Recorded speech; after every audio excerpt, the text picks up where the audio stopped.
ముందుగా నిత్యము స్తుతించిన నీ రుణము తీర్చుకోలేము అనే పాటను పాడుకుందాం. నాతో కలిసి ఏకీపించండి.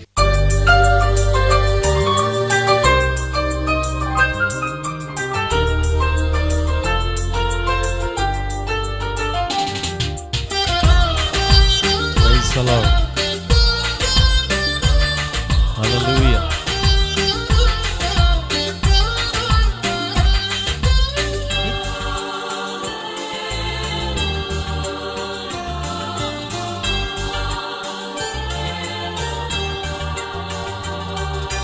నిత్యము స్తుతించిన నీ రుణము తీర్చలేను, సమస్తము నీకిచ్చిన నీ త్యాగం మరువలేను.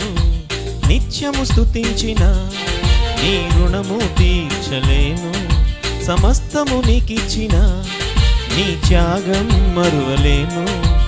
రాజా రాజా రాజా రాజాది రాజువు నీవు, దేవా దేవా దేవా దేవాది దేవుడవు. రాజా రాజా రాజా రాజాది రాజువు నీవు, దేవా దేవా దేవా దేవాది దేవుడవు. నిత్యము స్తుతించిన నీ రుణము తీర్చలేను, సమస్తము నీకిచ్చిన నీ త్యాగం మరువలేను.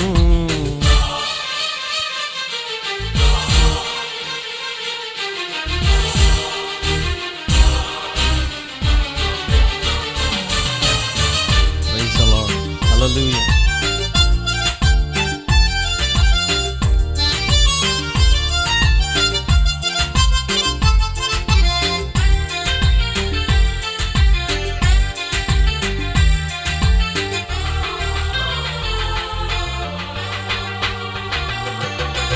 అద్వితీయ దేవుడా, ఆది అంతమునయ్యున్నవాడా, అద్వితీయ దేవుడా, ఆది అంతమునయ్యున్నవాడా, అంగలార్పును నాట్యముగా మార్చివేసిన మా ప్రభు, అంగలార్పును నాట్యముగా మార్చివేసిన మా ప్రభు.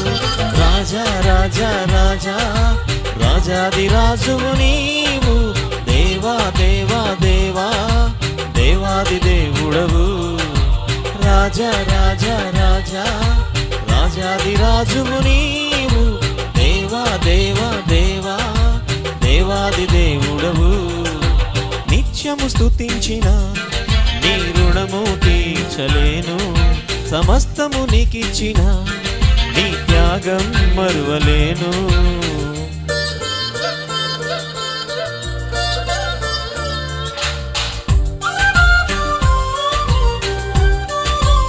అవును ప్రియురా, నిత్యము ఆయనను స్తుతించిన ఆయన రుణం మనం తీర్చుకోలేము.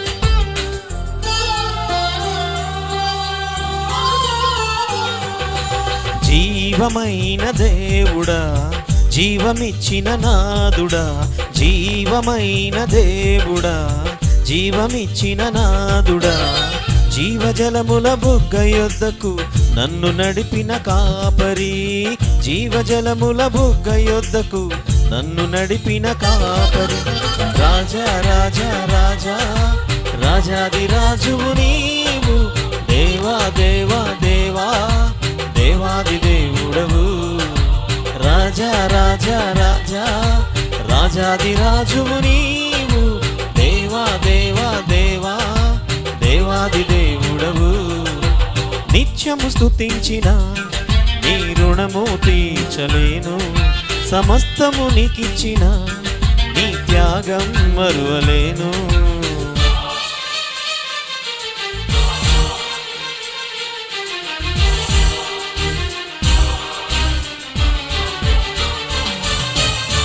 అందరూ స్తుతిద్దాం, దేవుని నామాన్ని కొనియాడదాం, చప్పట్లు కొడుతూ దేవుని మహిమపడదాం. మార్పులేని దేవుడా, మాకు సరిపోయినవాడా, మార్పులేని దేవుడా, మాకు సరిపోయినవాడా, మాటతోనే సృష్టినంతా కలుగ చేసిన పూచుడా, మాటతోనే సృష్టినంతా కలుగ చేసిన పూచుడా.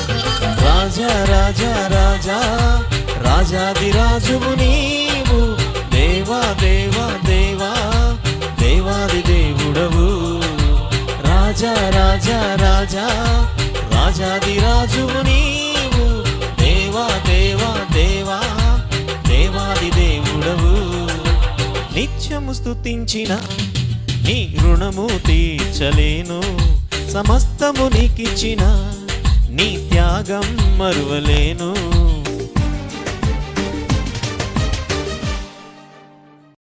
మరొక పాట పాడుకుందాం.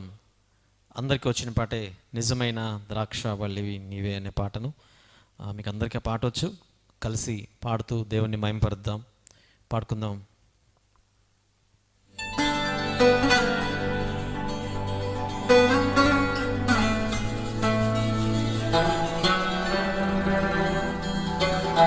Thank you, Jesus. Praise the Lord.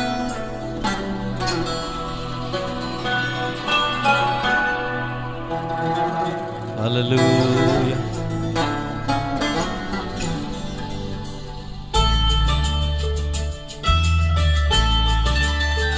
ఆయన నిజమైన ద్రాక్షావల్లి, ఆయనలో సంతోషం ఉంది.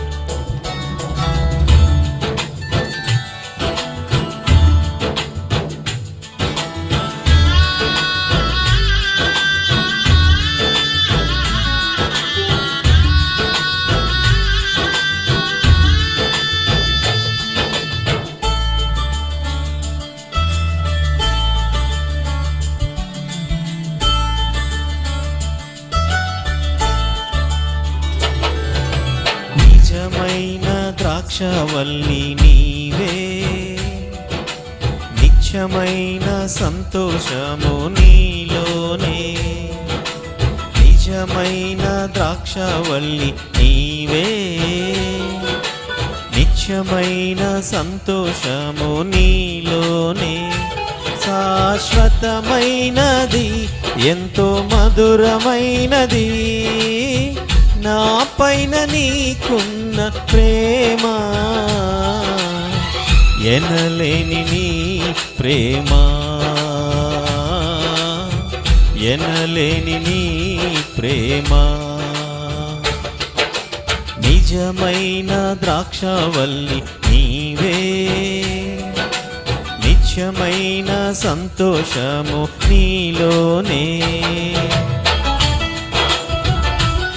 చప్పట్లు కొడుతూ దేవుని మహిమపరుద్దాం. ఆయనలో నిత్యమైన సంతోషం ఉంది.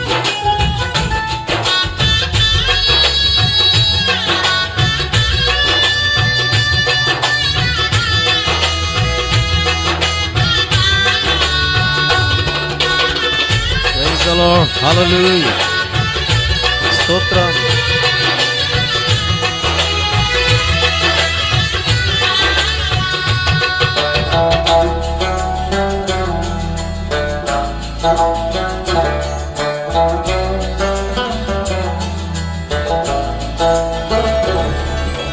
అతి కాంక్షణీయుడా, దివ్యమైన నీ రూపులో జీవించుచున్నాను, నీ ప్రేమకునే పత్రికగా. అతి కాంక్షణీయుడా, దివ్యమైన నీ రూపులో జీవించుచున్నాను, నీ ప్రేమకునే పత్రికగా. శిథిలమయ్యుండగా నన్ను నీదు రక్తముతో కడిగి, నీ పోలికగా మార్చినావే నా యేసయ్యా. శిథిలమయ్యుండగా నన్ను నీదు రక్తముతో కడిగి, నీ పోలికగా మార్చినావే నా యేసయ్యా. నిజమైన ద్రాక్షావల్లి నీవే, నిత్యమైన సంతోషము నీలోనే.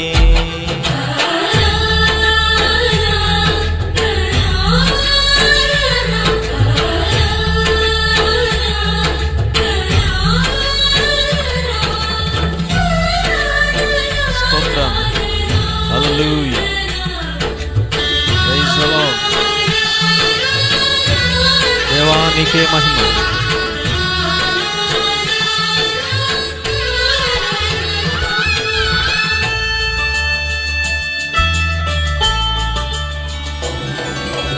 నా ప్రాణ ప్రియుడా శ్రేష్టమైన ఫలములతో అర్పించుచున్నాను సర్వము నీకే అర్పణగా.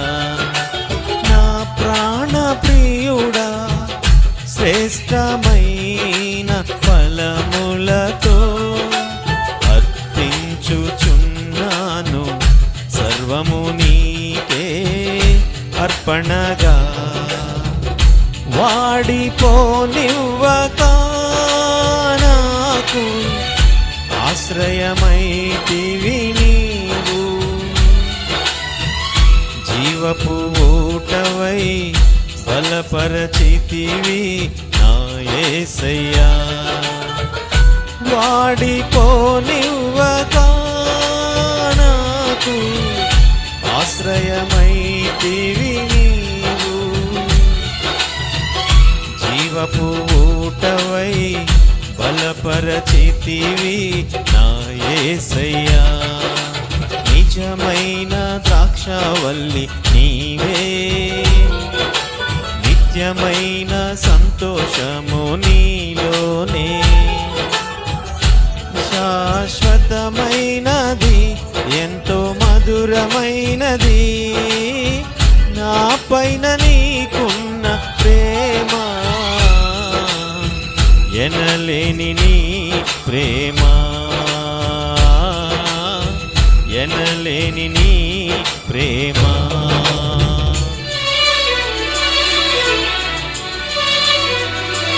Thank you, Jesus.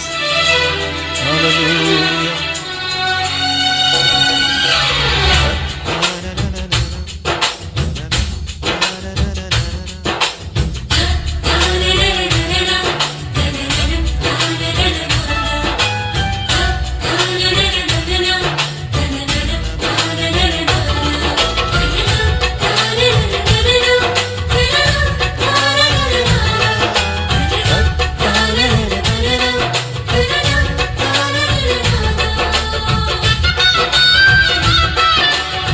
Thank you, Jesus. Praise the Lord. Hallelujah.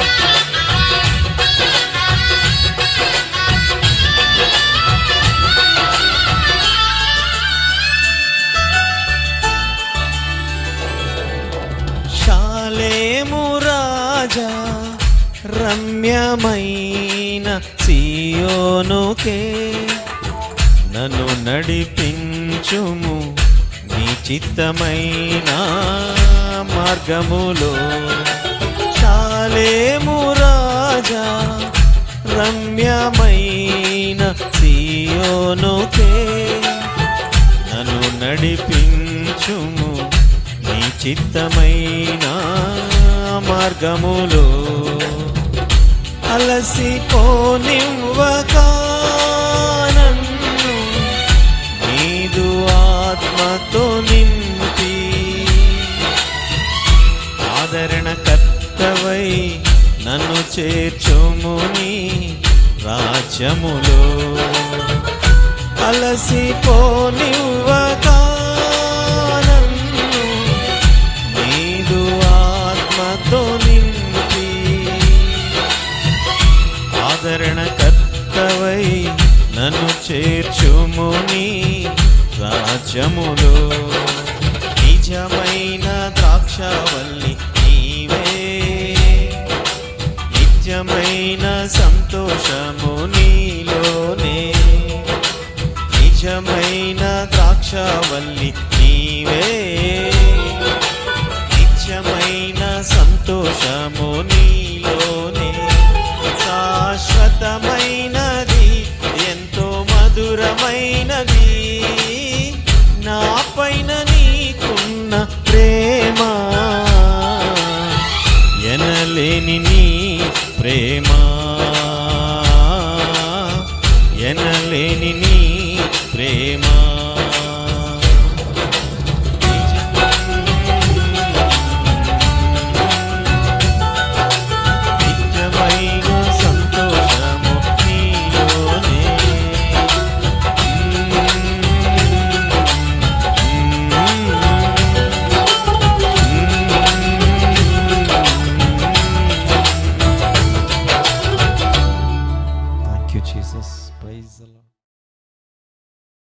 గత వారమంతా ప్రభు మనల్ని తన కృపలో నడిపించారు, బలపరిచారు. మరి సజీవ లెక్కల్లో ఆరోగ్యవంతులుగా మనం ఉన్నాము అంటే ఇది దేవుని కృప. ఈ సమయంలో చాలామంది మనం చూస్తూ ఉన్నాం, ఈ కరోనా వ్యాధితో అనేక మంది, రోజుకి వందలాది మంది హాస్పిటల్లో జాయిన్ అవుతూ ఉన్నారు. సో అందులో చాలామంది ఇంట్లో ఉంటున్నారు, కొంతమంది, చాలామంది అందులో ఎక్కువ మంది హాస్పిటల్లో జాయిన్ అవుతూ ఉన్నారు. మరి కొంతమంది అయితే క్రిటికల్ పొజిషన్ అన్నమాట, వాళ్ళకందరికి కూడా చాలా ఇబ్బందికరమైన పరిస్థితులు వస్తూ ఉన్నాయి. దేవుడు మరి అలాంటి స్థితిలోంచి మనందరిని కూడా వేరుపరిచి ఆరోగ్యవంతులుగా ఉంచి మరి ఈ రీతిగా దేవుణ్ణి ఆరాధించే ఈ భాగ్యాన్ని ప్రభు మనకిచ్చాడంటే మనందరం కూడా దేవుని ఎంతగానో స్తుతించవలసిన వారమై ఉన్నాం. దేవునికి స్తోత్రం. ఆ వాక్యం ఉందిలే, పర్వాలేదు, ఆ వాక్యాన్ని రేపు ఉదయకాల సమయం ఆరాధన కొరకు సిద్ధపరచుకున్నాను. ఆ తర్వాత ప్రభు మరలా ఉదయకాల సమయంలో లేచిన తర్వాత మరలా ఎందుకనో ఆ వాక్యాన్ని నాకు తలంపులకు రానివ్వకుండా వేరొక వాక్యాన్ని దేవుడు నాకు జ్ఞాపకం చేశాడు. అంటే నేను సిద్ధపరచుకున్న వాక్యము, అలాగనే ప్రభు నాకు తలంపుల్లో పెట్టిన వాక్యం, నాకు అనుగ్రహించిన వాక్యం, దానిని మీ ముందు ఉంచడానికి నేను ఇష్టపడుతున్నాను. అది చెప్పమన్నప్పుడు ఉదయకాలం చాలాసేపు బైబిల్ పట్టుకొని అలానే చాలా తర్జన భర్జన చేశాను. సరే, ఏదేమైనా దేవుని యొక్క నడిపింపు కొరకు ప్రార్థన చేస్తూ ఉన్నాను. ఎందుచేతనంటే నాకు ముఖ్యంగా అలవాటు ఏంటంటే ఈ ప్రారంభం నుంచి కూడా పెంతెకోస్తు యొక్క అనుభవంలో ఉంటూ ప్రారంభంలో వాక్యాన్ని ఎక్కువగా నేను సిద్ధం చేసుకోవటానికి ఎక్కువగా ఇష్టపడను. ఎందుకంటే ఒకవేళ సిద్ధం చేసుకున్నా కూడా ప్రభు అక్కడికి వెళ్తే ఏం మాట్లాడాలో ఆయనే మరలా జ్ఞాపకం చేస్తాడు. ఆయనే తన ప్రజలకు ఏం కావాలో, తన పిల్లలకి ఏం కావాలో, కూర్చున్న వారికి ఇద్దరికైనా, ముగ్గురికైనా, లేకపోతే 10 మందికైనా, 100 మందికైనా ఏం కావాలో అదే ఆయన జ్ఞాపకానికి తీసుకొచ్చి ఆత్మ నడిపింపులో దాన్ని నడిపిస్తాడన్న ఒక ఆలోచన నాకు ఉంటుంది ప్రారంభం నుంచి కూడా. సో దాన్ని బట్టి నేను దేవునిలో ఎక్కువగా మరి ఎక్కువ వాక్యాన్ని సిద్ధపడకుండా వాక్యాన్ని జ్ఞాపకం చేసుకున్నప్పుడు ప్రభువే నడిపిస్తాడని దేవుని నడిపింపు మీద ఆనుకొని మరి నిలబడతానన్నమాట. దేవునికి స్తోత్రం. మీకు చాలామందికి తెలుసు ఆ విషయం. సో దేవుని వాక్యం కొరకు ప్రార్థన చేద్దాం, సిద్ధపడదాం. ఆదికాండము పరిశుద్ధ లేఖనంలోంచి దేవుని వాక్యాన్ని చదువుకుందాం. ఆదికాండము 7వ అధ్యాయము 18వ వచనాన్ని చదువుదాం.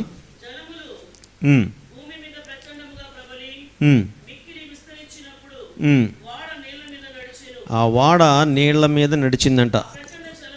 చాలండి. 8వ అధ్యాయము, అలాగనే 8వ అధ్యాయము ప్రక్కనే 8వ అధ్యాయము 4వ వచనం కూడా చదువుదాం.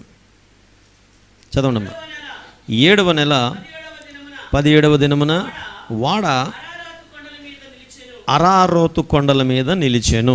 దేవునికి స్తోత్రం. ఇక్కడ 2 వాక్య భాగాలు ఇక్కడ మనం చూసాం. ఆదికాండంలో జరిగినటువంటి ఒక సంఘటన. ఏంటి ఈ సంఘటన అంటే మనకు అందరికీ తెలుసు. చాలాసార్లు దీన్ని చదివేసి అలా వెళ్ళిపోతూ ఉంటాం. దీన్ని ఎక్కువగా మనం గుర్తు చేసుకోం. ఎప్పుడో జరిగిపోయింది కదా, కొన్ని వేల సంవత్సరాల క్రిందట జరిగిపోయిన సంఘటన కదా అని చెప్పి అది ఎప్పుడప్పుడు గుర్తు చేసుకుంటాం, తర్వాత మరలా దాన్ని మర్చిపోతుంటాం. ఎక్కువగా మిగతా వాక్యాల మీద ఎక్కువ ధ్యాస ఉంచుతూ ఉంటాం.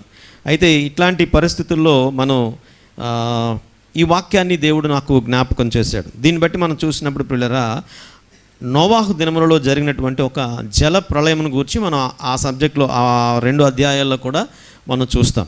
నోవాహు దినములలో ఏం జరిగిందంటే ఒక పెద్ద జలప్రళయం వచ్చింది. సో దానికి ముందు నోవాహు దినములలో జలప్రళయం రావటానికి కారణం ఏంటో 3వ అధ్యాయము మనం చూస్తే అక్కడ 5వ అధ్యాయంలో మనం చూస్తే అక్కడ దేవుడు మనకి తెలియచేస్తాడనమాట. మనం చూసినప్పుడు 6వ అధ్యాయం చూడండి. 6వ అధ్యాయము ముందు దేవుడు 11వ వచనం అండి. దేవుడు భూలోకమును చూసినప్పుడు భూలోకము దేవుని సన్నిధిని చెడిపోయి ఉండెను, భూలోకము బలాత్కారముతో నిండి ఉండెను. దేవుడు భూలోకమును చూచినప్పుడు అది చెడిపోయి ఉండెను, భూమి మీద సమస్త శరీరులు తమ మార్గములను చెరిపివేసుకున్నారు. ఈ జలప్రలయం రావటానికి కారణం ఏంటంటే భూలోకంలో సమస్త మానవులు, మనుషులందరూ కూడా తమ మార్గాలను ఏం చేసుకున్నారు? చెరిపివేసుకున్నారు. ఇది కారణం. జలప్రలయం రావడానికి కారణం ఏంటంటే భూమి మీద మనుషులందరూ కూడా వారి హృదయములో, తలంపులలో ఎల్లప్పుడూ వారు ఆలోచిస్తున్నవన్నీ కూడా కేవలము చెడ్డవి. అక్కడ చూస్తాం. నరుల చెడుతనము భూమి మీద గొప్పదని వారి హృదయం యొక్క తలంపులలోని ఊహంతయు ఎల్లప్పుడూ కేవలము చెడ్డవని దేవుడు చూచాడట. వారి హృదయంలో, తలంపులలో, ఆలోచనలు అన్నీ కూడా మంచివి కూడా ఊహించట్లేదు వాళ్ళు.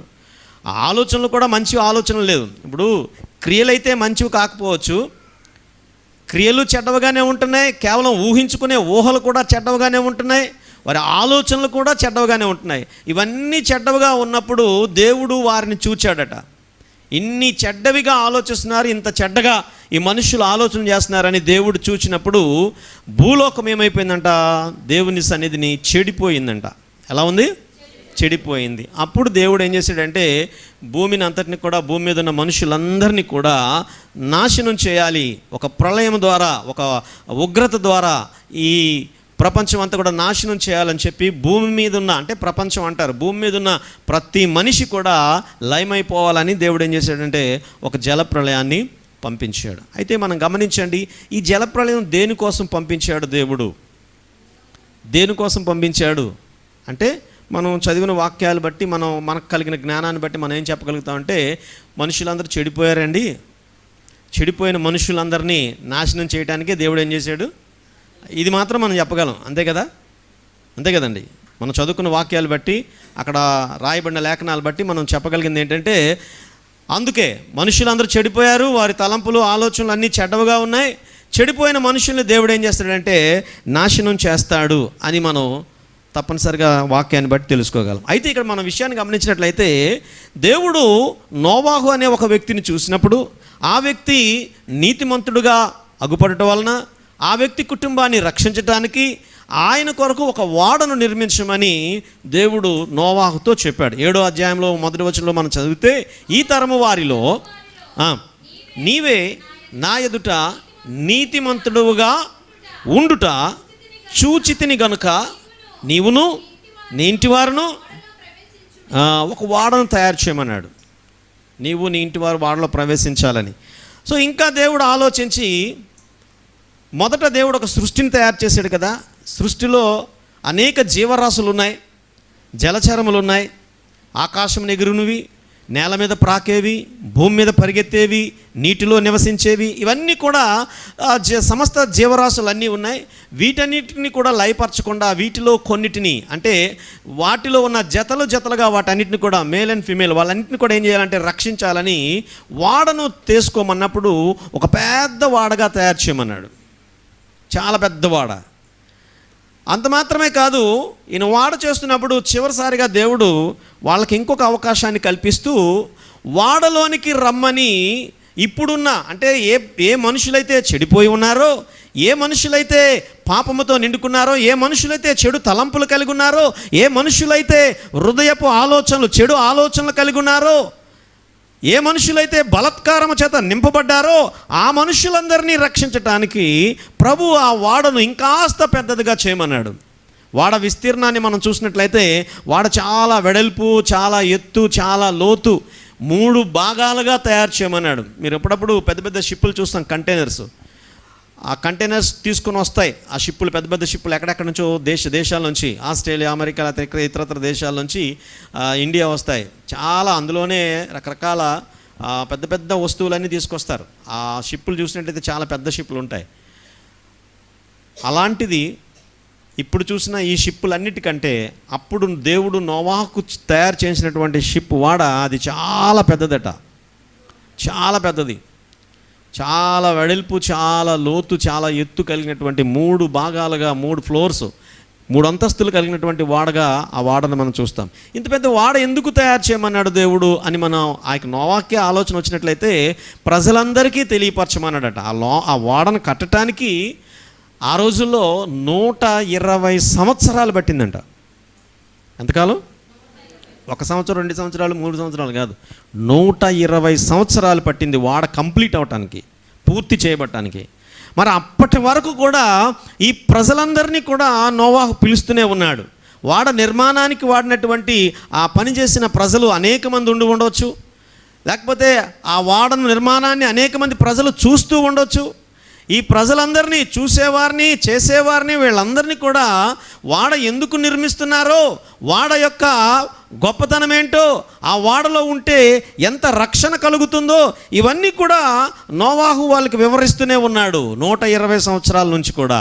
అయినా కూడా ఆ ప్రజలు హృదయాలను కఠినపరుచుకొని ఆ ప్రజలు ఆ యొక్క ఓడలోనికి రావటానికి ఇష్టపడక ఆ లోకాన్ని, లోకములో ఉన్న వాటినే ఆశించి వారందరూ కూడా ఓడలోనికి రావటానికి ఇష్టపడలేదు.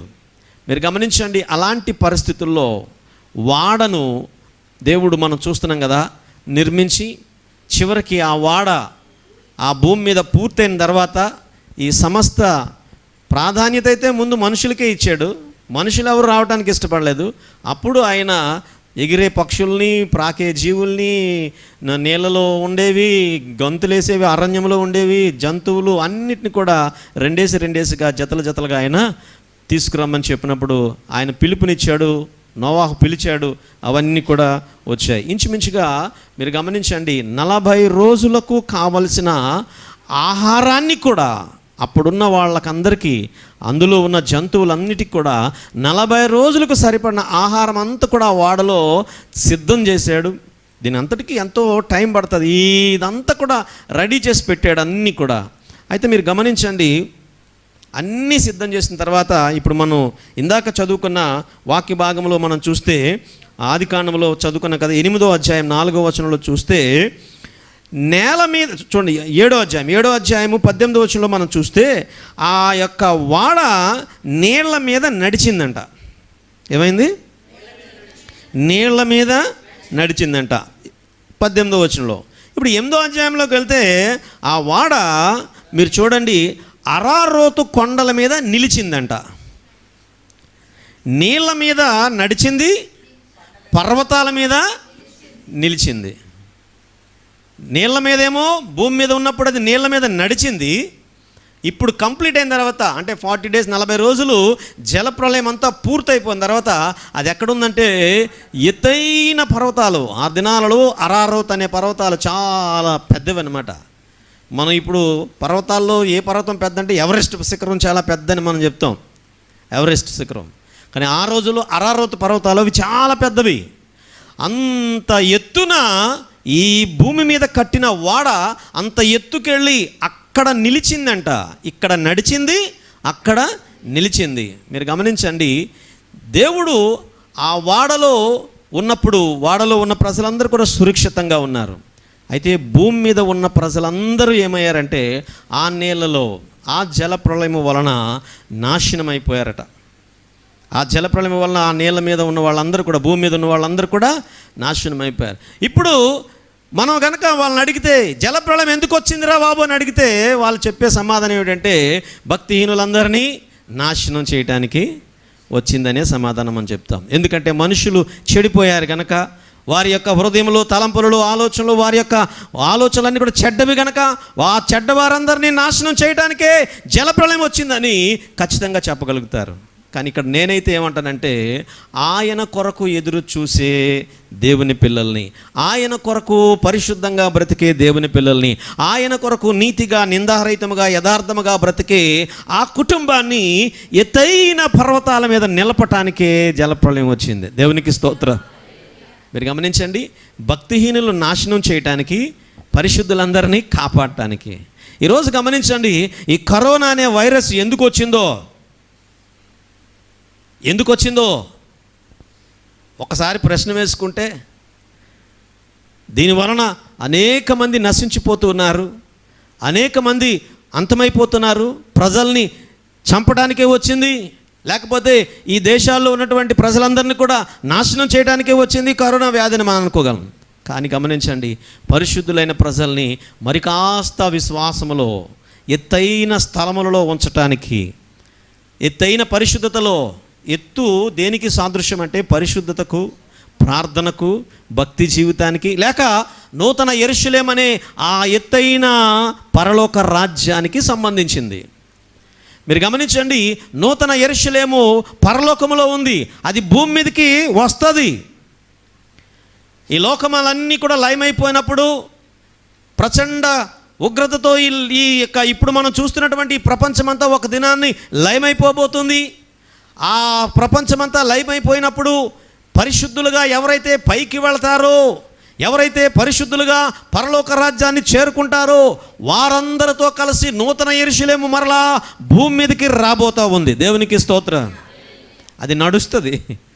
ఈ వాడ ఏం చేసిందంట? నీళ్ల మీద నడిచిందంట.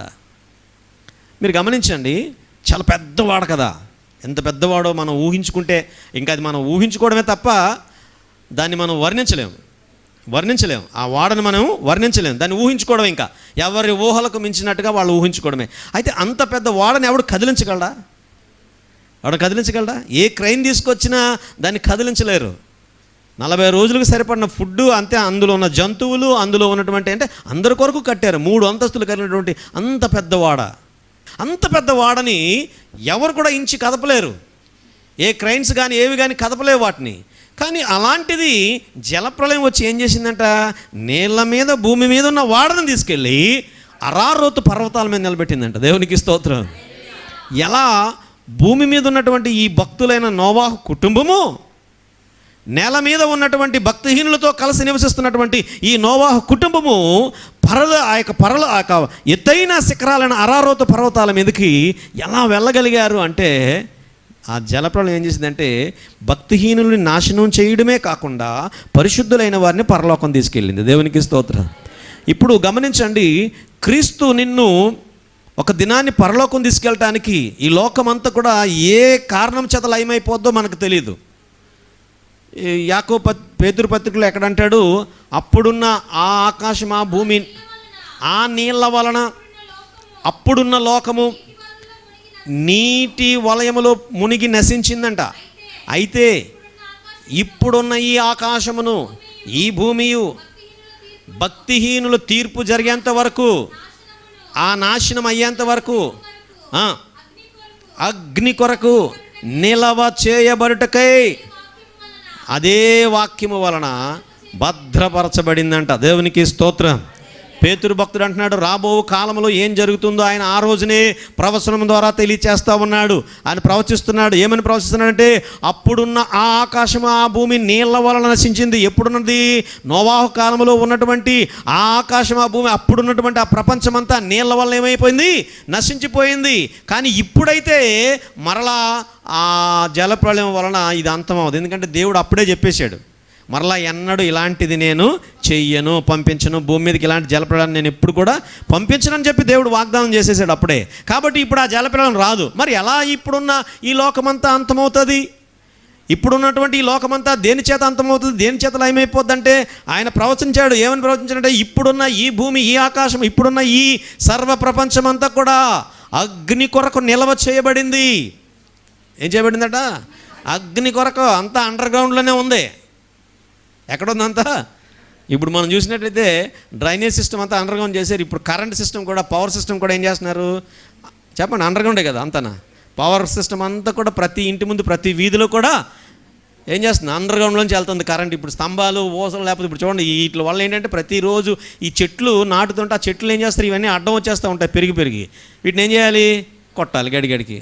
ఏం చేయాలి? 15 రోజులకో, ఒక 20 రోజులకో, లేకపోతే ఒక నెల రోజులకో, 2 నెలలకో వచ్చి పవర్ ఆపేస్తారు. ఆ పూటంతా ఒక ప్రక్క ఆపేసి ఈ చెట్లన్నీ నరుకుతూ ఉంటారు. సో ఇదంతా ఈ సిస్టమ్ లేకుండా పాశ్చాత్య దేశాల్లో ఈ స్తంభాలు, ఈ వైర్లు ఏమి ఉండవు. వాళ్ళ దేశాల్లో జనాభా తక్కువ కనుక విస్తీర్ణం ఎక్కువ ఉంటుంది, జనాభా తక్కువ ఉంటుంది. కాబట్టి వాళ్ళు ఏం చేస్తారు? అంతా అండర్ గ్రౌండ్ సిస్టమే, ఎక్కడ వైర్లు కనబడవు. అయితే ఇప్పుడు అదే సిస్టాన్ని ఇక్కడ మన ఇండియాలో, మన భారతదేశంలో కూడా చేస్తూ ప్రతి సెంటర్స్లో కూడా ఏం చేస్తున్నారు? ఇప్పుడు ఆ స్తంభాలన్నీ పాతడానికి ఇవన్నీ సిస్టమ్ అంతా కూడా మార్చేస్తూ ఉన్నారు. ఎక్కడో ట్రాన్స్ఫార్మర్ చివరిని పెడతారన్నారు. ఇక అక్కడ నుంచి ఏమవుద్దంటే అన్నీ కూడా వీధుల్లోంచి ఈ స్తంభాలు, ఈ వైర్లు, ఏలబడ్డాలు ఉండవు. ఇంకా అన్నీ ఎవరికి కావాల్సిన పవర్ వాళ్ళకి, ఏ ఇంటికి కావాల్సిన పవర్ ఆ ఇంటికి వచ్చేస్తుంది. ఈ వాటర్ సిస్టమ్ ఎలాగైతే అండర్ గ్రౌండ్లోంచి ఇప్పుడు ప్రతి ఇంటికి కావాల్సిన నీళ్ళంతా కూడా ఎలా అయితే వస్తున్నాయో ఇప్పుడు అలాగనే కరెంటు కూడా అందిస్తారు. ఇదంతా కూడా అండర్ గ్రౌండ్లో నిల్వ చేయబడింది. పవర్ కనుక ట్రాన్స్ఫార్మర్లు పేలాయి అనుకోండి, లోపల ఉన్న వైర్స్ అన్నీ కూడా షార్ట్ సర్క్యూట్ అయ్యాయి అనుకోండి, అగ్ని కొరకు అంతా ఏమవుతుందంటే నిల్వ చేయబడింది. ఒక్కసారిగా బ్లాస్ట్ అయితే ఊహించుకుందాం ఎలా ఉంటుందో. ఒక కాల్టాక్స్ కానివ్వండి, కంపెనీలు కానివ్వండి, ఇతరత్ర కంపెనీలు అన్నీ ఉన్నాయి కదా, ఈ కంపెనీలన్నింటిలో కూడా ఎంత స్టోరేజ్ ఉందో ఇవన్నీ కూడా అగ్ని బ్లాస్ట్ అయితే మాత్రం మొత్తం అగ్నితో నిండిపోద్ది అనమాట. ఆ మధ్య ఏదో దేశంలో వచ్చింది, పెరు ఏదో పట్టణంలో పెద్ద బ్లాస్ట్ అయిందనమాట. బ్లాస్ట్ అయితే అవి వాట్సాప్లో పంపించారు. చూస్తుంటే పెద్ద పెద్ద భవనాలన్నీ కూడా కూలిపోతూ ఉన్నాయి. పరుగులు తీస్తున్నారు మనుషులు, శవాలు గుట్లుగా పడి ఉన్నాయి, మనుషులు చనిపోయిన వారు. భయంకరంగా ఉంటుంది. అయితే ఇప్పుడున్న ఇవంతా కూడా దేని కొరకు నిల్వ చేయబడింది అంటే అగ్ని కొరకు నిల్వ చేయబడింది. అయితే మీరు గమనించండి, ఇదే సమయంలో ఒక ఉపద్రవం వచ్చినప్పుడు భక్తిహీనులకు నాశనం ఎలాగ తటస్థిస్తుందో భక్తి పరులకు, పరిశుద్ధులకు, దేవునిలో ఉన్నవారికి పరలోకం ప్రాప్తిస్తూ ఉంటుంది. భూమి మీద ఉన్న నీవు అకస్మాత్తుగా పరలోకానికి వెళ్ళగలుగుతావు. దేవునికి స్తోత్రం. ఈ 40 రోజుల్లో మీరు గమనించండి, ఒక ఆకాశం నుంచి జలప్రళయం వర్షం పడతా ఉంటే నేల మీద ఇంత బరువు ఉన్నటువంటి ఈ ఓడ ఏమవడం ప్రారంభించింది? కదలడం ప్రారంభించింది. కదులుతుంది. ఒక్కసారిగా మీరు గమనించండి, ట్రైన్లో కానీ బస్సులో కానీ ఒక్కసారి సడన్ బ్రేక్ వేసినప్పుడు కదిలినప్పుడు ఎలా ఉంటుందో తెలుసా? అలా ఓడలో ఉన్న వారందరూ కూడా ఒక్కసారిగా ఊగుతున్నారు. ఏం జరుగుతుందో వాళ్ళకి లోపట ఉన్న వారికి తెలియదు. ఎందుకంటే ఈ రోజుల్లో అద్దాలు లేవు. ఆ రోజుల్లో వాడికి అద్దాలు లేవు. బస్సులకి, ట్రైన్లకి, ఫ్లైట్స్కి అన్నిటి కూడా ఇప్పుడు ఏమున్నాయి? Glass system. అన్నీ చూడగలుగుతారు బయట ఏం జరుగుతుందో. కానీ ఆ రోజుల్లో వారు బయట ఏం జరుగుతుందో వాళ్ళకి తెలియదు. ఎందుకంటే దేవుడు చెప్పాడు, నువ్వు లోనికి వెళ్ళిపోతే నేను తలుపేసేస్తాను అన్నాడు. నోవాహు కుటుంబం అంతా లోనికి వెళ్ళిపోగానే, ఆయన చెప్పినట్లుగా అవన్నీ కూడా లోపలికి వెళ్ళిపోగానే దేవుడు తలుపేసేసాడు. ఇక ఆయన తలుపేసాక ఈ ప్రజలందరూ తలుపు తీయమని అరుస్తున్నారు, కానీ తలుపు తీసే అవకాశం నోవాహుకి లేదు. కానీ ఇంతవరకు పిలిచే అవకాశం నోవాహుకు ఉంది. పిలిచాడు అందరినీ, రండి వాడ చేస్తున్నాను మీ కొరకే, జలప్రళయం వస్తుంది, నాశనం అయిపోద్ది. ఇప్పుడు ఉన్నటువంటి మీరు చూస్తున్న ఇవన్నీ కూడా ఒక దినాన్ని నాశనం కాబోతున్నాయి, రండి వాడలోనికి రండి అని ఆయన ఎంతగా అరిచినా పిలిచినా కూడా ఏ ప్రజలు కూడా, ఈ ప్రజలందరూ నిర్లక్ష్యం చేసిన ప్రజలు ఈరోజు జలప్రళయం పడుతుండగానే వారు నోవాహుని పిలుస్తున్నారు, కానీ తలుపు తీసే అవకాశం నోవాహుకి లేదు. ఎందుకంటే తలుపేసింది ఎవరు? దేవుడే. ఆయన వేస్తే తీసే అవకాశం ఎవరికి ఉండదు, ఆయన తీస్తే మూసే అవకాశం కూడా ఎవరికి ఉండదు. కాబట్టి గమనించండి, అలాగిన ప్రజలు అల్లాడిపోతూ పిలుస్తున్నా కూడా ఆ వాడలోంచి వారు తీయలేకపోతున్నారు. వాడ నీళ్ళ మీద నడవడం ప్రారంభించిందంట. నీళ్ళ మీద నడుస్తుంది. అంత పెద్ద వాడ నడుస్తుంటే వాళ్ళకి ఆశ్చర్యం వేస్తుంది. నేల మీద ఉన్నటువంటి ఆ వాడ తీసుకెళ్ళి అరారోతు పర్వతాల మీదకి 40 రోజులు పూర్తవగానే అరారోతు పర్వతాల మీద వారు చూస్తున్నారు. వారు బయటికి రాగానే వారు ఆ తలుపు కిటికీ తీశారు. మొదట కిటికీ తీసి చూస్తే మొత్తం నీళ్ళు ఉన్నాయి. అందులోంచి ఒక కాకిని పంపించారు. అది వెళ్ళింది కానీ బయటికి రాలేదు. తర్వాత పావురాన్ని పంపించారు. అది ఒక ఒలివ కొమ్మను తీసుకొని నోటిన ఖర్చుకొని వచ్చిందంట. చూస్తే నీళ్లు తగ్గాయని వారు ఆలోచించారు. ఇప్పుడు మీరు గమనించండి, చూస్తే పర్వతాల పైన ఉన్నారు. నేల మీద ఉన్న మనుషులు ఎక్కడో ఎత్తైన శిఖరాల మీద ఉన్నారు. ఈరోజు గమనించండి, మనము ఈరోజు ప్రభువుని తెలుసుకొని రక్షణలోనికి వచ్చి దేవుణ్ణి ఆరాధిస్తున్నాం. దేని కొరకంటే ఎత్తైన పరలోక రాజ్యానికి మనం వెళ్ళటానికి. దేవునికి స్తోత్రం చెప్దాం.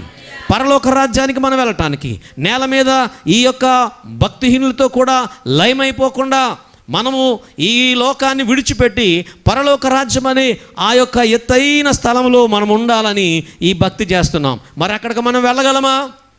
వెళ్ళాలి అంటే మనం ఏం చేయాలి? ప్రభువు కొరకు భక్తిగా జీవించాలి. లోకస్తుల వలె కాకుండా, లోకస్తులు చేస్తున్నటువంటి విధంగా కాకుండా దేవుని సన్నిధిలో మనము పరలోక రాజ్యం వెళ్ళటం కొరకు ఈ లోకంలోనే మనము సిద్ధపడుతూ ఉండాలి. ఈ లోకములో భక్తిహీనులతో కలిసి మనం భక్తిని పాడు చేసుకోకుండా మనము విశ్వాసముతో దేవుని వైపు ఎదురు చూస్తూ ఉన్నప్పుడు ప్రభు ఖచ్చితంగా మనల్ని పరలోక రాజ్యానికి తీసుకెళ్తాడు. ఈ భూమి మీద అనేకమైన శ్రమలు దేవుడు కలిగిస్తూ ఉంటాడు, శోధనలు కలిగిస్తూ ఉంటాడు, కష్టాలను కలిగిస్తూ ఉంటాడు. దేనికి అంటే శ్రమలలో నుంచే దేవుడు నిన్ను ఏం చేస్తాడంటే సిద్ధపరుస్తూ ఉంటాడు. కష్టాలలో నుంచే దేవుడు నిన్ను దైవరాజ్యానికి సిద్ధపరుస్తూ ఉంటాడు. శోధనలు, నిందలలో నుంచే దేవుడు నిన్ను ఆశీర్వాదకరంగా దేవుడు చేస్తూ ఉంటాడు. దేవునికి ఒక అవకాశము ఏంటంటే నిన్ను దీవించడానికి లేక నిన్ను ఆశీర్వదించడానికి దేవుడు ఏం చేస్తాడంటే ఒక అవకాశంగా, ఒక కష్టాన్ని అవకాశంగా తీసుకుంటాడు, ఒక శోధనను అవకాశంగా తీసుకుంటాడు, లేకపోతే ఒక నిందలను ఆయన ఏం చేస్తాడంటే ఆశీర్వాదాలుగా ఆయన మారుస్తాడు. ఆయనకు తెలుసు నీ భక్తి ఎలాంటిదో, నీ భక్తి ఎంత బరువు కలిగినదో. ప్రతి వస్తువుని తూకం వేస్తే అది సరిపోతుందా లేదా అన్నది మనకి తెలుస్తూ ఉంటుంది. సో అలాగనే మన భక్తి దేవుని రాజ్యానికి వెళ్ళటానికి సరిపోతుందా లేదా అని దేవుడు చాలాసార్లు ఏం చేస్తూ ఉంటాడంటే పరీక్ష చేస్తూ ఉంటాడు. మన భక్తి పరలోకం వెళ్ళటానికి సరిపోతుందా లేదా. మనం ఏమవుతామంటే జనరల్గా రక్షణ పొందేస్తే చాలు, మనకు మొదట అదే నేర్పారు, రక్షణ ఉంటే పరలోకం వెళ్ళిపోతాం. ఇది మనకు మొదట స్టార్టింగ్లో నేర్పించినటువంటి మొదటి మాట, రక్షణ పొందితే పరలోకం వెళ్ళిపోతాం. ఓకే, కానీ రక్షణ పొందినంత మాత్రాన పరలోకం వెళ్ళిపోతామా అంటే అది కుదరదు, అది సరిపోదు. రక్షణ ఒక్కటే నిన్ను పరలోకం తీసుకెళ్ళదు, రక్షణ మాత్రమే నిన్ను పరలోక రాజ్యానికి తీసుకెళ్ళిపోదు. అంటే అది ప్రారంభంలో, అంటే నువ్వు రక్షణ పొందుకోవడానికి, లోకములను పాపమును విడిచిపెట్టడానికి, లోకాశలను విడిచిపెట్టడానికి, ప్రభువులోనికి రావడానికి అదొక మొదటి మెట్టు మాత్రమే. పరలోకానికి వెళ్ళడానికి అదొక మొదటి మెట్టు మాత్రమే. అంత మాత్రం చేత, రక్షణ పొందినంత మాత్రం చేత పరలోక రాజ్యానికి వెళ్ళిపోతామంటే ఇప్పుడు ఎంతమంది రక్షణ పొందారు? వీళ్ళందరూ వెళ్ళిపోతారా? చెప్పాలి, అందరూ వెళ్ళిపోతారా? మీరు గమనించండి. అలా అయితే ఈ పరిశుద్ధత అక్కర్లేదు, అలా అయితే ఈ ప్రార్థనా జీవితం అక్కర్లేదు, అలా అయితే ఈ భక్తి జీవితం మనకు అక్కర్లేదు. రక్షణ ఒకటే చాలని రక్షణ పొందేసి తిరిగి మరలా లోకంలో మామూలుగా ఉంటే పరలోక రాజ్యం వెళ్ళిపోతాం అనుకుంటే అది చెల్లదు, అది కుదరదు. మీరు గమనించండి, అది మొదటి మెట్టు మాత్రమే. అయితే ఇంకా చాలా మెట్లు ఉంటాయి పరలోక రాజ్యానికి వెళ్ళటానికి. పరిశుద్ధతను కోరుకొని, ప్రార్థనా జీవితాన్ని కోరుకొని, లోకాశల్ని వదులుకొని ప్రభువు కొరకు పరిశుద్ధ భక్తిగా జీవించడమే.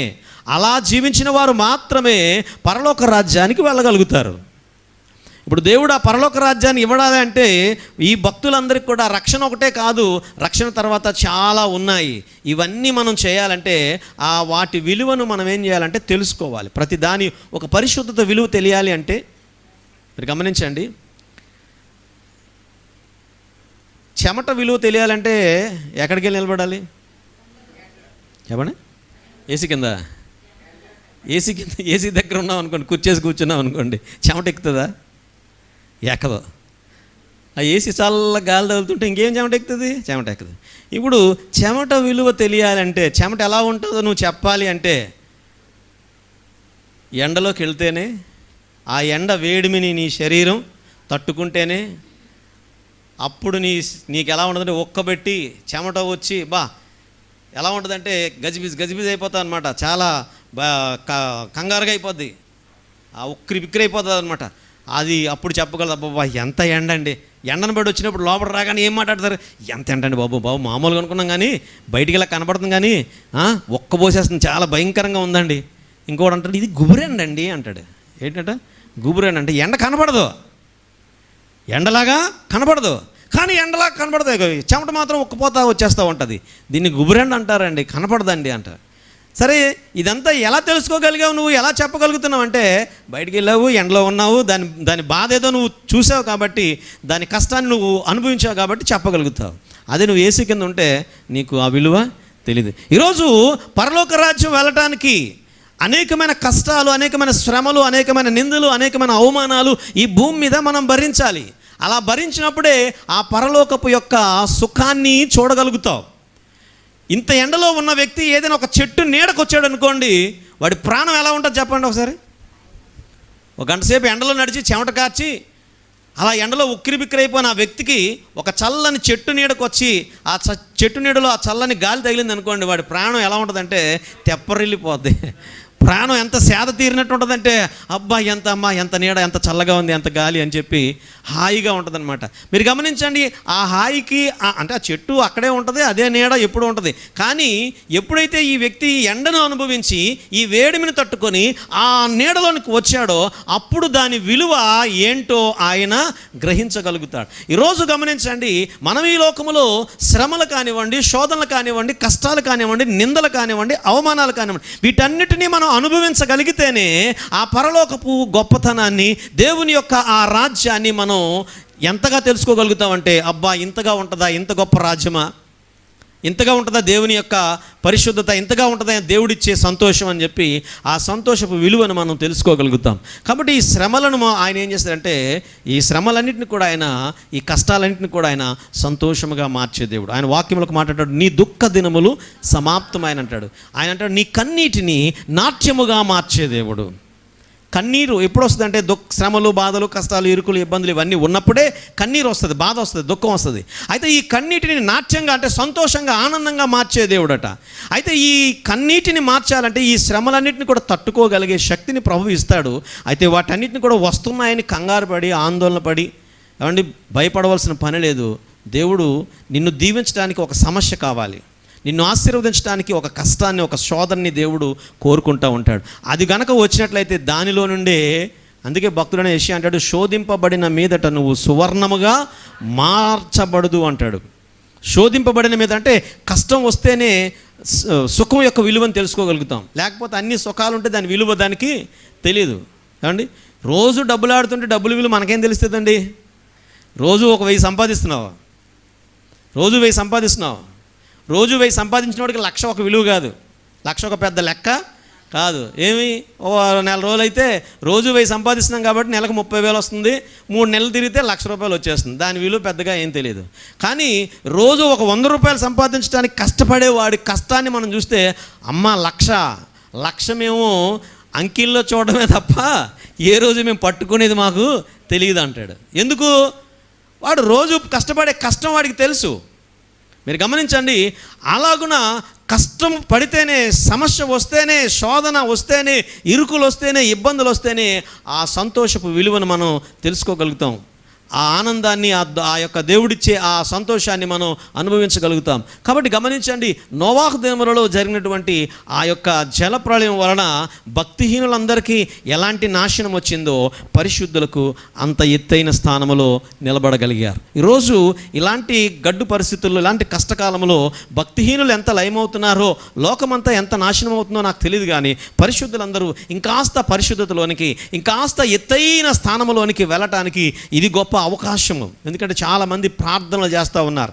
ఇది వరకు ఎప్పుడు ప్రార్థించని దేవుని పిల్లలు, మీకు అర్థమవుతుందా? ఇది వరకు ఎప్పుడు ప్రార్థించని దేవుని పిల్లలకు సైతం కూడా ఇప్పుడు ఏం చేస్తున్నారంటే ప్రార్థన చేసుకుంటున్నారు, ప్రార్థన చేయగలుగుతున్నారు. దేవుని మీద ఇది వరకు దేవుని మీద ఆనుకోని దేవుని ప్రజలు కూడా, దేవుని ప్రజలే కానీ దేవుని మీద ఆనుకోలేని ప్రజలు. కానీ ఈరోజు దేవుని మీద ఆనుకోలేని అలాంటి ప్రజలు కూడా దేవుని మీద ఆనుకోవడం మనం చూస్తున్నాం. ఈరోజు అలాంటి పరిస్థితులు ఎందుకు సంభవించాయంటే దేవుడే దీన్ని అంతటిని కూడా ప్రక్షాళన చేస్తూ ఉన్నాడు. మనుషులందరినీ కూడా ఆయన ఏం చేస్తున్నాడంటే, ఆయన ఏం చేస్తున్నాడు, డివైడ్ చేస్తూ ఉన్నాడు, ఏరుతూ ఉన్నాడు. పరిశుద్ధులుగా ఇంకా మనుషులందరినీ ఉన్న స్థితిలో నుంచి ఇంకా ఉన్నతమైన స్థితిలోనికి ప్రభు ఏం చేస్తున్నాడంటే మనుషుల్ని ప్రమోట్ చేస్తూ ఉన్నాడు. ఉన్న స్థితి నుంచి ఉన్నతమైన స్థితికి, మామూలు సాధారణ జీవితంలోంచి భక్తి జీవితంలోనికి, భక్తిలో ఉన్న వాళ్ళని పరిశుద్ధ జీవితంలోనికి, పరిశుద్ధ జీవితంలో ఉన్న వారిని అతి పరిశుద్ధ జీవితంలోనికి ఆయన ఏం చేస్తున్నాడంటే ప్రమోట్ చేస్తూ ఉన్నాడు. ఇలాంటి ప్రళయాలు, కష్టాలు, సమస్యలు వలన దేవుడు ఏం చేస్తున్నాడంటే మన భక్తిని ఇంకాస్త ఉన్నతమైన స్థితిలోనికి నడిపిస్తూ ఉన్నాడు. కనుక ఈ సత్యాన్ని మనం తెలుసుకొని, ఇదేదో దేవుడు పెట్టిన ఉపద్రవమనో లేకపోతే ఇది ఎందుకో సడన్గా వచ్చిందనో మనం అనుకోకుండా, దేవుడే మనల్ని ఇంకాస్త పరిశుద్ధతలను నడిపించడానికి ఈ సమస్య వచ్చిందని మనం ఇంకాస్త దేవునిలో ఎదుగుతూ ఉండాలి. ఇంకాస్త దేవునిలో ప్రార్థనా జీవితంలో, భక్తి జీవితంలో, పరిశుద్ధతలో ఇంకాస్త ఒక మెట్టు పైకి ఎక్కుతూ ఉండాలి. అంతేకాని భక్తిహీనులతో కలిసి మనం కూడా నశించిపోకూడదు. దేవునికి స్తోత్రం. కనుక దేవుని బిడ్డలు గమనించండి, దేవుడు ఈ కష్టంలో కూడా మనకి కొన్ని పాఠాలు నేర్పిస్తూ ఉన్నాడు. ఇలాంటి శోధనలోంచి కూడా దేవుడు మనకు కొన్ని ఆలోచనలు ఇస్తూ ఉన్నాడు. కనుక మనం ఇంకాస్త దేవునిలో ముందుకెళ్తూ, దైవ సన్నిధిలో ఇంకాస్త దేవునిలో ముందుకెళ్తూ, ప్రతి శోధన వెనకాల కూడా అనేకమైన ఆశీర్వాదాలు దేవుడు దాచి ఉంచాడన్న సత్యాన్ని మనం తెలుసుకోవాలి. మీకు చాలాసార్లు చెప్తూ ఉంటాను, శోధన వెనకాల దేవుడు ఒక మంచి కార్యాన్ని లేకపోతే మంచి ఆశీర్వాదాన్ని దాచి ఉంచాడు. ఇప్పుడు ఆ చిన్నపిల్లోడు 5 రొట్టెలు 2 చేపలు తెచ్చాడు. 5,000 మందికి పైగా జనం ఉన్నారు. వాడు తెచ్చినవి 5 రొట్టెలే.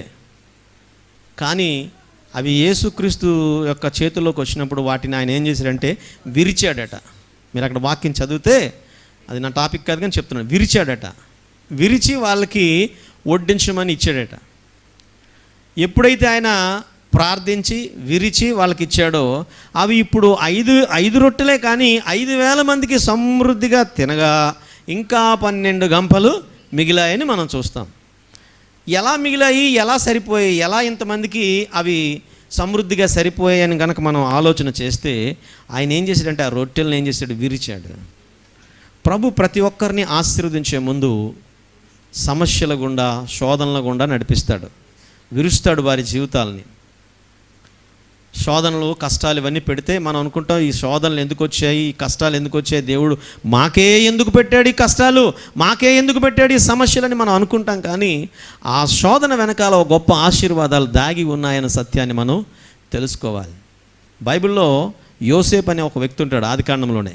నేను ఆయన గురించి చెప్పి ముగిస్తాను. యోసేపు అనే వ్యక్తి, ఆయన జీవితంలో మనం చూస్తాం, తండ్రికి చాలా ముచ్చటైన కుమారుడు, ముద్దుల కుమారుడు. అందుకే వాళ్ళెవ్వరికీ తయారు చేయలేనటువంటి ఒక గొప్ప నిలువుటంగి, మంచి అంగీని యాకోబు ఏం చేశాడంటే యోసేపుకి తయారు చేసి ఇచ్చాడు. కారణం ఏంటంటే యోసేపు యాకోబుకి చాలా ప్రియమైన వాడు, ఇష్టమైన వాడు అన్నమాట. ఆఖరివాడు కాబట్టి చిన్నోడని చెప్పి చాలా అల్లారుముద్దుగా ఏం చేశాడంటే పెంచుతూ ఉన్నాడు. అట్లాంటి వాడి జీవితంలో కష్టాలు ప్రారంభమయ్యాయి. పిల్లరా, దర్శనాలు చూస్తున్నాడు, కళలు చూస్తున్నాడు, అవన్నీ తండ్రికి చెప్తున్నాడు. తండ్రి ఏమో నీ దర్శనాలు చూసి, ఒరే నువ్వు చాలా గొప్పవాడు అవుతావు, ఉన్నతమైన స్థితికి వెళ్తావు, నీ అన్నదమ్ములందరూ నీ కాళ్ళ కిందకు వస్తారు, నీ కాళ్ళ దగ్గరకు వస్తారు, నువ్వు గొప్ప స్థాయిలోకి వెళ్తావు అని చెప్పి ఆ దర్శనాలు చెబుతుంటే, వాటి వివరాలన్నీ కూడా, వాటి అర్థాలన్నీ ఆ కుమారుడికి చెబుతుంటే చూసి సంతోషిస్తున్నాడు, ఆనందిస్తున్నాడు. కానీ అలాంటి ఆయన జీవితంలో అనుకోని సంఘటనలు ప్రారంభమయ్యాయి. ఇక అన్నదమ్ములందరూ ఈ దర్శనాలు చూసేవాడు, కళలు చూసేవాడు వస్తున్నాడని చెప్పి, వీడి వల్ల తండ్రి మనల్ని సరిగా పట్టించుకోవట్లేదు, తండ్రి మన ప్రేమను మనం దూరం చేసుకుంటున్నాం, ఆ తండ్రి మనల్ని సరిగా ప్రేమించడం లేదు, ఇలాంటి వాడు ఉన్నాడు కాబట్టి ఈడే కనుక లేకపోతే మనకి ఈ సమస్య ఉండదని చెప్పి ఆ సమస్యను వాడిని అడ్డు తప్పించుకోవడానికి ఏం చేశారంటే వాడిని గోతులో పడేసి చంపేద్దామని తీర్మానం చేసుకున్నారు. ఒక గోతులో తోసేశారు, రాళ్ళతో కొట్టేశారు. చివరికి చచ్చిపోతాడంటున్న టైంలో అందులో ఉన్నటువంటి పెద్దవాడు రూబేన్ అన్నవాడు ఏం చేశాడంటే, అరే ఇది లాభం లేదు, మనం వీడిని చంపి ఆ పాపం మనకెందుకు, కాదు వీడిని అదిగో అటు నుంచి ఐగుప్తీయులు వస్తున్నారు, వాళ్ళకి అమ్మేద్దామని చెప్పి గోతులో ఉన్నవాడిని మరలా తీసి ఐగుప్తీయులకి బానిసలుగా అమ్మేశారు. వాడి నిలువుటంగిని తీసుకెళ్ళి ఆ రక్తంలో ముంచి తండ్రికి చూపించారు. ఇది మేము వస్తూ ఉండగా తుప్పల్లో పడుంది, ఇది ఎవరిదో చూడంటే ఆ కుట్టింది ఆయనే కాబట్టి ఆయన టిచ్చింగ్ అలా కనబడుతుంది కాబట్టి చూసి, ఇది యాకోబు, ఇది నా కొడుకైనటువంటి యోసేపుదే అని అడిగితే, మరి ఆయన ఎక్కడ కనపడలేదంటే వాడు కనపడలేదు, ఇది మాత్రమే దొరికిందని చూపించాడు. ఇక చచ్చిపోయాడని తీర్మానం చేసేసుకున్నారు. ఇక ఏడుస్తూ ఉన్నాడు బోర్న. ఇక ఆయన గురించి క్రమేపీ మర్చిపోవడం ప్రారంభించారు. ఈయనైతే అక్కడికి అమ్మేశాడు.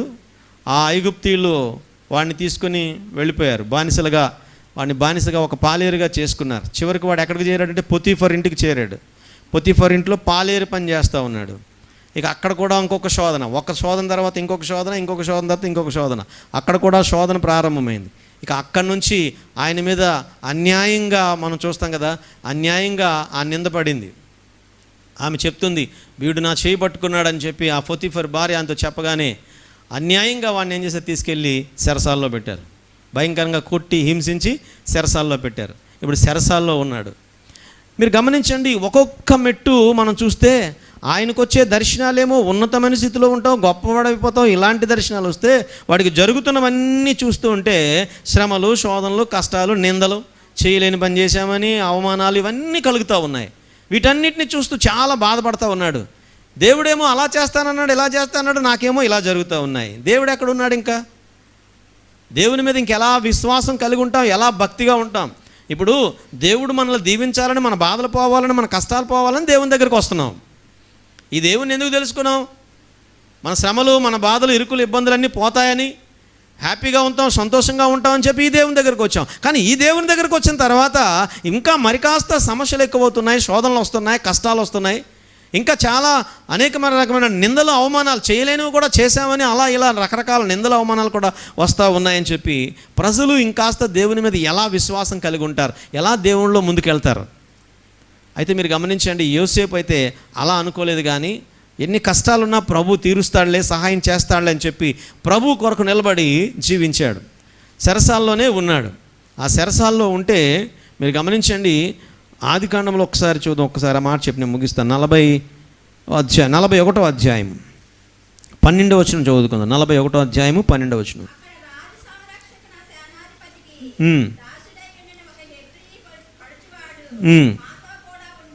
మాతో కూడా ఉండెను, అతడు మా కలలను మేము వివరించి చెప్పినప్పుడు అతడు వాటి భావమును మాకు తెలిపెను. ఒక్కొక్కడు కల చొప్పున దాని భావము తెలిపెను. అతడు మాకు ఏ భావము తెలిపెనో ఆయా భావముల చొప్పున జరిగెను. నా ఉద్యోగము నాకు మరలా ఇప్పించి భక్షకారుని వేలాడదీయించినని ఫరోతో చెప్పగా, ఫరోతో చెప్పాడు ఒకడు. ఆయన దగ్గర గిన్నెందించే పనోడు ఒకడు ఉన్నాడు. ఆ పనోడు ఫరోతో చెప్తున్నాడు. ఫరోకు ఒక కళ వచ్చింది. ఆ కళ భావాన్ని ఎవడు చెప్పలేకపోతున్నాడు. ఇంచుమించు కళ కూడా మర్చిపోయాడు ఈయన. ఆయన ఏమంటాడంటే కళ చెప్పాలి, కళ భావాన్ని చెప్పాలంటాడు. ఐగుప్తు దేశం అంతటి కూడా ఆయన చాటింపు వేయించాడు. శకునగాండ్రు, జ్యోతిష్కులు, జాతకాలు చూసేవాళ్ళు, రకరకాల మాంత్రికులు అందరూ కూడా అందరిని పిలిపించాడు. వాళ్ళందరూ వచ్చారు. వాళ్ళందరూ అంటారు, అయ్యా రాజా మీకు ఏ కళ వచ్చిందో చెప్పండి, కళకు భావాన్ని మేము చెప్పేస్తామంటున్నారు. ఆ రాజు కన్నాడు కానీ కళ కూడా మర్చిపోయాడు. నేను కనిన కళను నేను మర్చిపోయాను కాబట్టి నేను కనిన కళను నాకు జ్ఞాపకం చేయాలి, అలాగే ఆ కళకు భావం కూడా మీరు చెప్పాలి అంటున్నాడు. వాళ్ళు అంటున్నారు, అయ్యా కళ ఏదో మీరు చెప్తే, ఏ కళ కన్నారో మీరు చెప్తే దానికి భావాన్ని మేము తెలియజేస్తామండి. మీరు కన్న కళ మీరే మర్చిపోతే అది మేము ఎలా గుర్తు చేస్తాం, అది ఎవరి వల్ల సాధ్యమవుతుంది అని చెప్పి ఎవ్వరూ చెప్పలేకపోతున్నారు. చెప్పలేని వాళ్ళందరినీ తీసుకెళ్ళి వేసేస్తున్నారు. చెరసాల్లోనో లేకపోతే చంపడం ఏదో చేస్తూ ఉన్నారు. ఇలా జరుగుతూ ఉంది. చాలా రోజులుగా ఈ తతంగం జరుగుతూ ఉంది. అయితే రాజుగారి దగ్గర గిన్నెందించే పనివాడు ఒకడు ఉన్నాడు. ఆడేం చెప్పాడంటే, రాజుగారు జరిగినటువంటి ఈ సంఘటనలన్నీ కూడా వాడు వింటున్నాడు, చూస్తున్నాడు. వాడేం చెప్పాడంటే, అయ్యా నేను మర్చిపోయానయ్యా, ఒక ఆయన ఉన్నాడు అలాంటోడు, మీరు ఎంత ఇక్కడ వెతికినా అలాంటి వ్యక్తిని మనం చూడలేము. ఒక ఆయన ఉన్నాడు, దీనికి కరెక్ట్గా సమాధానం చెప్పేవాడు, దీని భావాన్ని చెప్పేవాడు, ఈ మీ కళను కూడా చెప్పేవాడు ఒకడు ఉన్నాడయ్యా అంటే, సరే ఎవడరా వాడు తీసుకురా అని చెప్తే, ఇప్పుడు వాడు ఎక్కడున్నాడంటే చెరసాలలో ఉన్నాడట. ఎక్కడున్నాడు వాడు? చెరసాలలో ఉన్నాడు. చెరసాలలో ఉన్నాడని చెప్పగానే వాడిని పిలిపించుకొని రండి అన్నాడు. మీరు అక్కడ వాక్యం చదివితే 40 కాబట్టి చెరసాలలో నుండి అతనిని త్వరగా రప్పించారట. అతనికి స్నానము చేయించి మంచి బట్టలు కట్టుకొని క్షవరము చేయించుకొని మంచి బట్టలు కట్టుకొని ఫరో యొద్దకు తీసుకొచ్చారట. ఇప్పుడు ఆయన గెటప్ మార్చారు. ఇప్పుడు అప్పటివరకు జైల్లో ఉన్నప్పుడు గెటప్ ఎలా ఉందంటే, గెడ్డం మాసిపోయింది, గెడ్డం బాగా పెరిగిపోయింది, తల పెరిగిపోయింది. అక్కడ ఎవడు తల కత్తిరించేవాడు, గెడ్డం తీసేవాడు, ఎవడు క్షవరం చేసేవాడు ఎవడు లేడు. మొత్తం అంతా కూడా పిచ్చోళ్ళలా కనబడుతున్నాడు. మాసిన వస్త్రాలు, ఎన్ని రోజులైందో పాపం ఆ వస్త్రాలు, ఆ అంగీతోనే, అసలు అంగి పై అంగి అక్కడ ఉండిపోయింది, పొతిఫర్ అమ్మ దగ్గర ఉండిపోయింది. ఆ అమ్మాయి పారిపోతున్నప్పుడు ఆ అమ్మ ఏం చేసింది, పట్టుకుందంట. పట్టుకోగానే ఆ వస్త్రం దొరికిపోయింది ఆవిడకి. ఆ వస్త్రం ఆవిడ దగ్గర ఉండిపోయింది.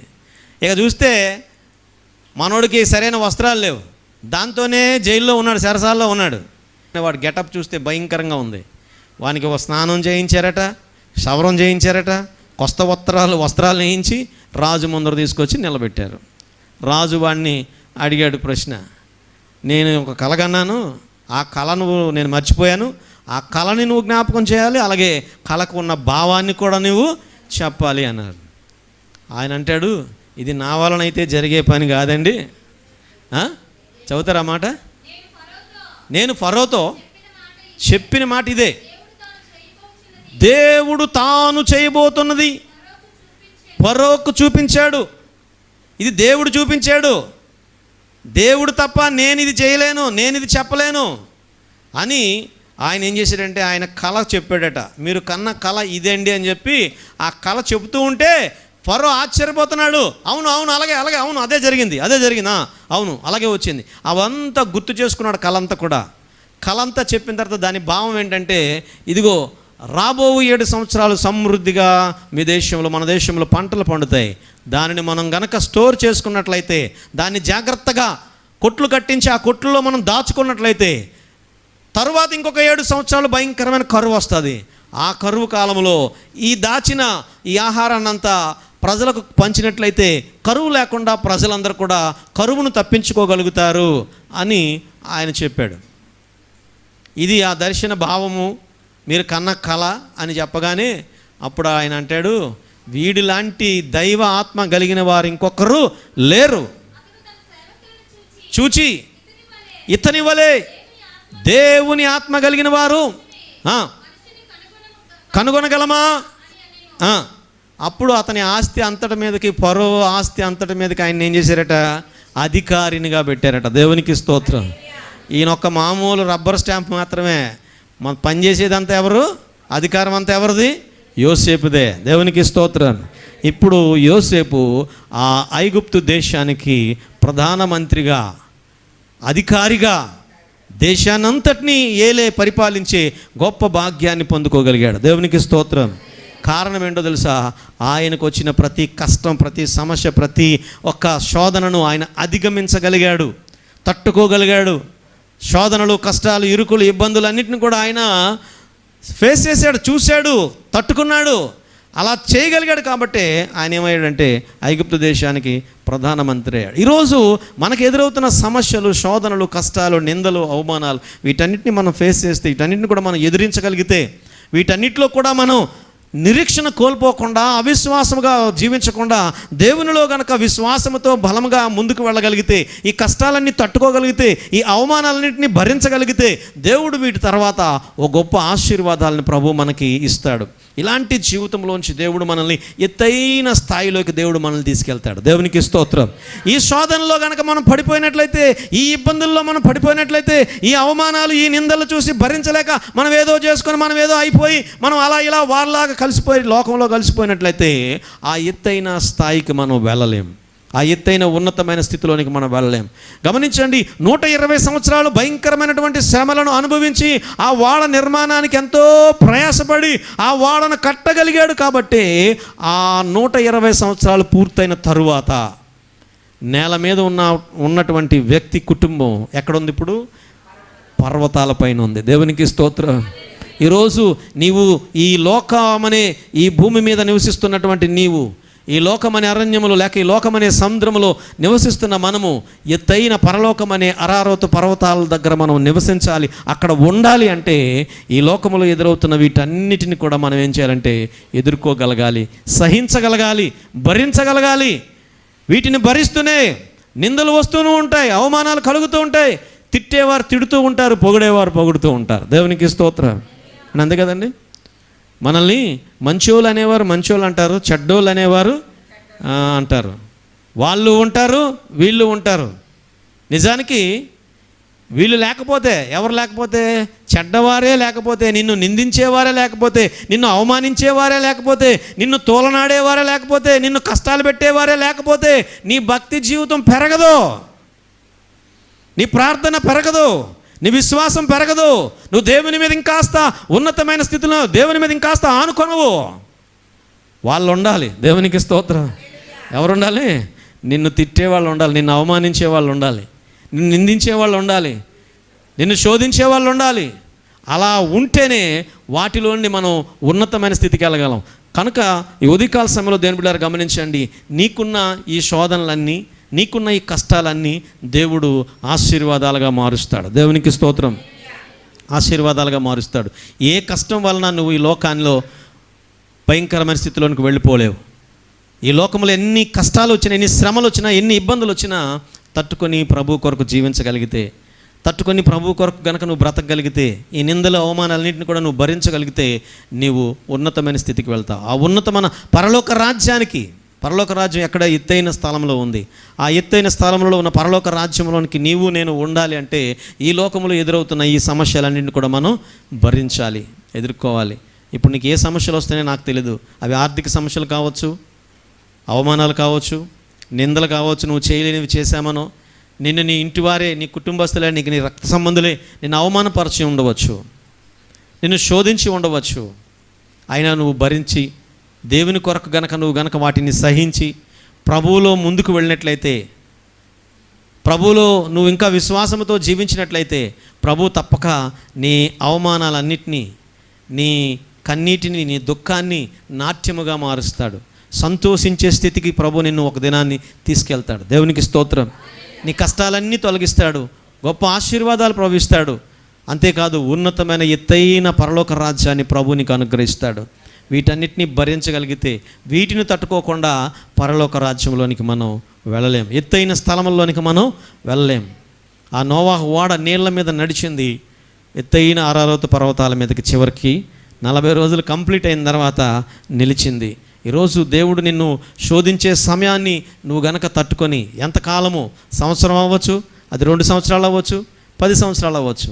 చాలామంది అంటారు ఇది ఎప్పటికీ పోదండి, అలాగే ఉంటుందండి అనుకుంటారు. అని నువ్వు భయపడొద్దు, భ్రమపడొద్దు.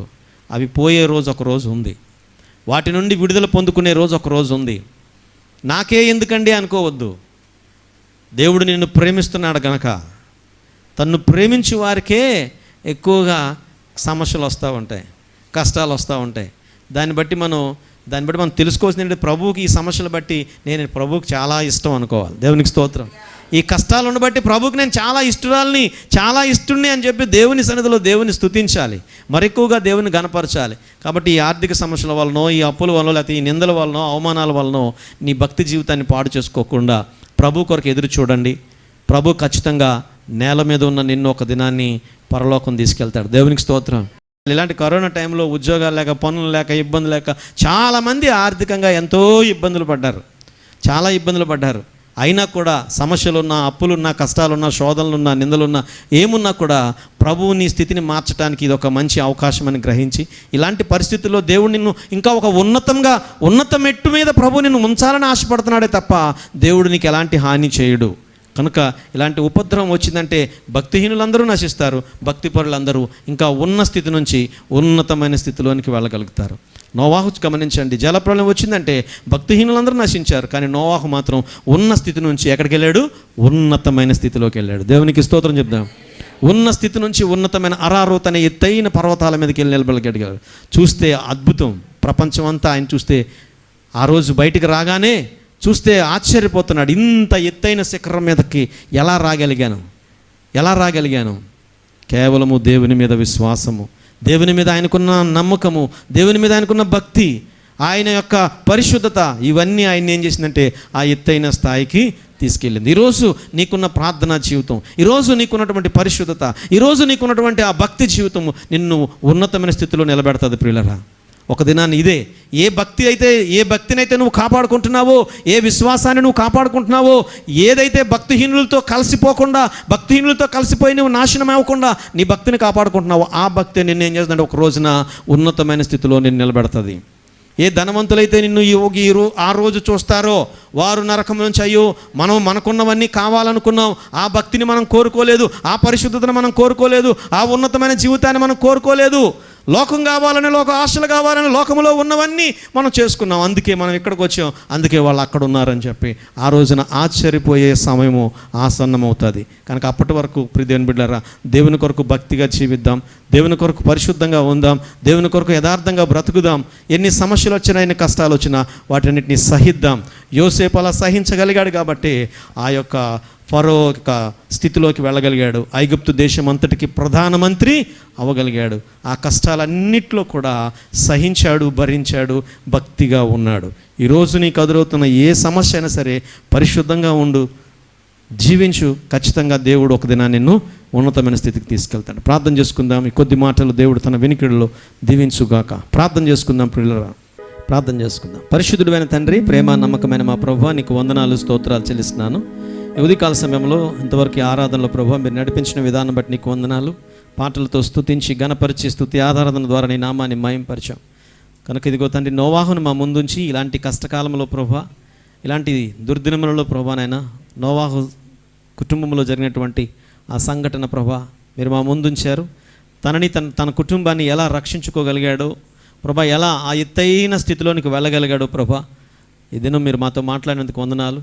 అలాగే మేము కూడా నాయన లోకస్తుల వలె ప్రభా తండ్రి మేము ఉండకుండా, లోకంలో జరుగుతున్న సంఘటనలను బట్టి మేము వారితో మిళితమైపోయి, వారితో కలిసిపోయి మా భక్తి జీవితాన్ని పాడు చేసుకోకుండా ప్రభా, ఇలాంటివి ఎన్ని కష్టాలు, ఇరుకులు, ఇబ్బందులు, శ్రమలు వచ్చినా కూడా వాటి వైపు చూడకుండా దేవునితో ఉండి, నీతో ఉండి, నీ రాజ్యంలోనికి ప్రభు, ఆ ఎత్తైన పరలోక రాజ్యంలోనికి రాగలిగినటువంటి ఆ స్థితిని మాకు అందరికీ దయచేయండి. నోవాహు కుటుంబం వల్లే మా కుటుంబాలు కూడా ఆ ఎత్తైన పరలోక రాజ్యంలో ఉండాలని మేము ఆశపడుతున్నాం కనుక అలాగని మీరు చేయమని ప్రార్థన చేస్తున్నాను. వచ్చిన ప్రతి బిడ్డను ప్రభు మీరు దీవించండి. వాక్యమైన ప్రతి ఒక్కరిలో కూడా వాక్య ఫలింపు కలిగించమని ప్రార్థన చేస్తూ ఉన్నాను. వాక్యం ఇప్పుడే వారు విని వెళ్ళిపోవడం కాదు, కానీ ఈ వాక్యం వారు వెళుతున్నప్పుడు, వారి ప్రయాణాలు వారు పనిచేస్తున్నప్పుడు కూడా ఈ వాక్యం వారి హృదయాల్లో మెదులుతూ ప్రభు దీని ప్రకారంగా వారు జీవించే భాగ్యాన్ని దయచేయమని ప్రార్థన చేస్తూ వాక్యము ద్వారా ప్రతి ఒక్కరిని మీరు ఆశీర్వదించండి. వారి వారి పనిపాట్లు దీవించండి. వారికి ఉన్నటువంటి సమస్తాన్ని కూడా మీరు ఆశీర్వదించి, వారి బిడ్డలను దీవించి, వారి కుటుంబాలు దీవించి ఆశీర్వాదకరంగా చేయమని ప్రార్థన చేస్తా ఉన్నా. వారు ఉన్న స్థితి నుంచి ఉన్నతమైన స్థితిలోనికి నడిపించమని మా ప్రభువును రక్షకుడైన యేసుక్రీస్తు పరిశుద్ధ నామములో ప్రార్థన చేస్తున్నాను పరమ తండ్రి. ఆమేన్. యేసు రక్తమే జయం, సిలువ రక్తమే జయం. ప్రభు యేసు నామమునకు సంపూర్ణ విజయం. అపవాద క్రియలకు అనంత నాశనము కలుగునుగాక. ఆమేన్. తొట్టిల్లకుండా మనల్ని కాపాడుటకును, ఆయన నిత్య మహిమ ఎదుట మనల్ని నిర్దోషులుగా నిలబెట్టుటకును ఇప్పుడు మన పరమ తండ్రి అయిన దేవుని ప్రేమ, ఆయన ప్రియకుమారుడును మన రక్షకుడైన యేసుక్రీస్తు కృప, ఆదరణకర్త అయిన పరిశుద్ధాత్మని యొక్క అన్యోన్య సహవాసము సన్నిధి కూడిన మనందరకును ఇప్పుడు ఎల్లప్పుడూ సదాకాలము తోడై నడిపించును గాక. ఆమేన్, ఆమేన్, ఆమేన్. అందరికీ వందనాలండి. God bless you. దేవుడు మిమ్మల్ని అందరినీ దీవించుగాక.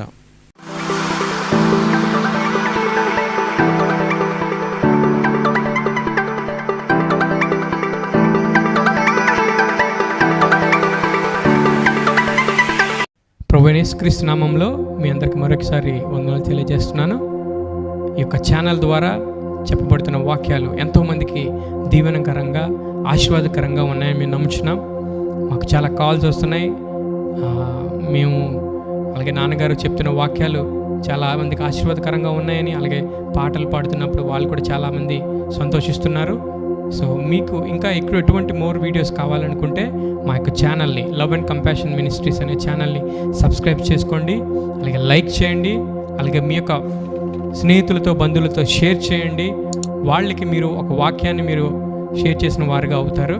కనుక మీకు ఎటువంటి ప్రార్థన అవసరతలు ఉన్నా సరే కూడా కిందన కమెంట్ బాక్స్లో కమెంట్ చేయండి. మేము మీకోసం ప్రార్థన చేయడానికి సిద్ధంగా ఉన్నాము. దైవదాసులు కూడా సిద్ధంగా ఉన్నారు. కనుక ఈ యొక్క వీటిలన్నింటి యొక్క ఛానల్ని మీరు ఫాలో అవ్వాలని కోరుచున్నాను. ఈ యొక్క ప్రోగ్రామ్స్ అన్నీ కూడా మీ అందరికీ దీవెనకరంగా ఉన్నాయని నమ్ముచు నా మాటలు ముగిస్తున్నాను. Thank you.